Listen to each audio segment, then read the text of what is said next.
তুই প্রেম করিলি শুনলাম, ওর সাথে বিয়ে হবে, দেখাশোনা হচ্ছিল, তা কেতে কি খবর, বিয়ে শাদী করবি না?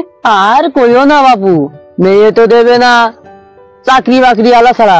আমার মা কইছে ওই ছেলের সঙ্গে যদি মিশিস তা তোর মুখে অ্যাসিড মারবো, মেয়ের কইছে। সে কি বলিস কি তুই? একদম সত্যি কথা ভাই, মেয়ের মার কথা শুনি আমি একটু উদ্যোক্তা হতে গেলাম, উদ্যোক্তা। তারপর তুই কি শুরু করলি? তাহলে শোনো বাপু, বংশে একটা চাকরি বাকরি আলা নেই, আবার চাকরি আলা ছাড়া বিয়ে দেবে না, কচ্ছে উদ্যোক্তা উদ্যোক্তা। তা আমি উদ্যোক্তাই বেরিয়ে পড়েছি। এ ডাব আছে ডাব, কচি ডাব, এ ঝুলু নারকেল হবে, ঝুলু ঝুলু নারকেল। ও ভাবি, সাব্বাস বেটা সাব্বাস। কালী ভাই বোঝেন, চাকরি না পেয়ে ব্যবসা শুরু করলাম, তাও মেয়ে আমার সঙ্গে বিয়ে দেবে না, এটা কোনো কথা হলো? তোর জায়গায় আমি তো ভাতই খাতাম না। তা ভাই কতক্ষণ ওর না কেলানি পর্যন্ত। কালী ভাই ভাবেন, আমি কত মানবিক, কত দয়ালু, তাও আমার সঙ্গে মেয়ে বিয়ে দিল না। আরে ভাই, এই যুগে ভালো মানুষের কপালে ভাত নেই, ভালো মানুষ শুধু লাঠি খেতে জানে। তা ওর উপর তো হঠাৎ করে হামলাও করা যাচ্ছে না, আবার মুরবি লোক, লোক সমাজে মারলি খুব ডিস্টার্ব, আর আমাদের বদনামও হতে পারে। ও তো আবার গ্রামে রাজনীতি করে ভালোই সুনাম অর্জন করেছে। ও ঠাপানো তো চারদিকের ব্যাপার না। তোর কিভাবে একটু ঠাপ দেওয়া যায় বললেন? ও রাজনীতির পাশাপাশি আর একটা কাজও করে, মাল খায়। ভাই আপনার হাতে কি কোনো মাল করে আছে? তাহলে টোপ দিয়ে দেখে নিয়েছি, একটু ছাপ দিয়ে দেওয়া যাবে। মালখোর?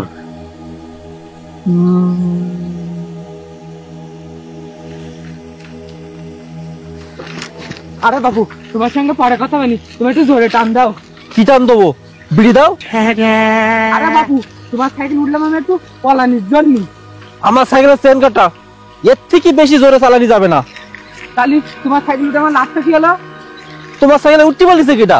তুমি নেবি তোর মারো।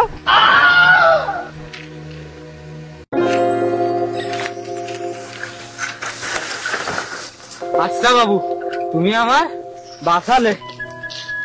আমার না পুলিশে তাড়া করিল, মোটে না হলেও 6 গাড়ি পুলিশ ছিল, ধরতে পারলি হেভি মারতো বাবু। আরে বাবু, এই কথাটা তুমি আগে বলবে না? তাহলে তো আমি সাইকেলের চেন খারাপ তাই কি সাইকেল মাথায় কেন দৌড়তাম। বাবু, তুমি আজ উপকার করিসাও, তোমার এই উপকারের কথা আমি সারা জীবনও ভুলবো না বাবু। মাত্র 5 মিনিটের জন্য তুমি আমার সারা জীবন ভুলবে না? তা কি হইল? ও বাবু, ও কথা আর শুনো না। থাক, তাহলে আর বলা লাগবে না। ও বাবু, আমি একটু তরলের ব্যবসা করি, তাই একটু পুলিশে জানি ফেলিল বাবু। শুধু কি তরলের ব্যবসা?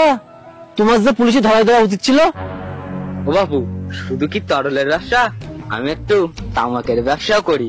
রাত্রি জ্ঞানপুর ঘাটে এসে গানি তোমার 1-2 টান দুমানি বাবু। বাবু, তোমার এই উপকারের কথা আমি কোনোদিনও ভুলবো না। তাহলে আমি এখন আসি বাবু।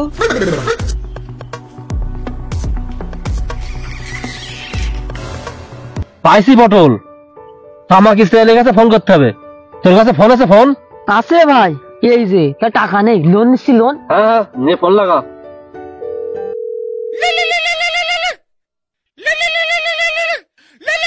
কি অসময় আবার কি দা ফোন দিল?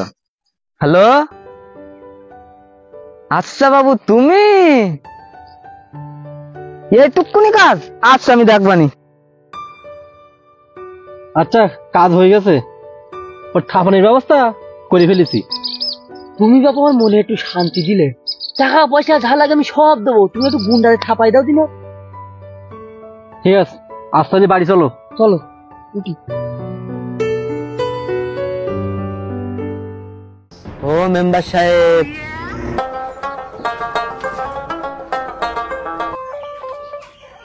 কি হয়েছে তামাক রিজাউল? মেম্বার সাহেব, তোমার জন্য সেই বিদেশতে দামি মাল নিয়ে এসেছি।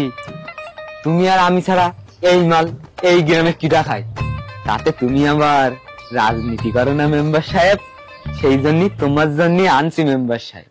তা বাপু, কখন আসবো, এখন না পরে? বিহেলে মাঠের মধ্যিখানে চলে আসে গানি, আমি আর তুমি সেটি দেবানি। ঠিক আছে, তাহলে এখন যাই। উপেক্ষা উপেক্ষা উপেক্ষা, শুধু তোমারই উপেক্ষা।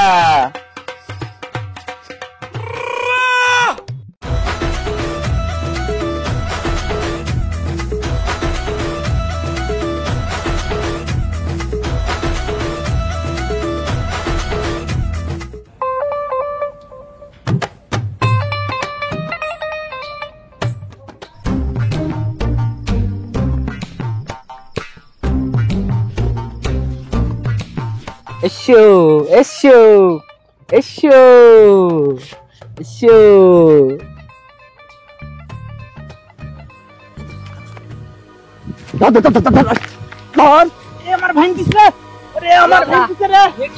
আগামী পালানে আমরা ভেঙে দিই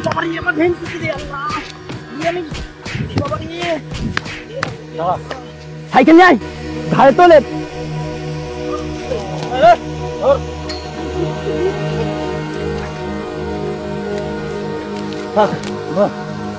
চল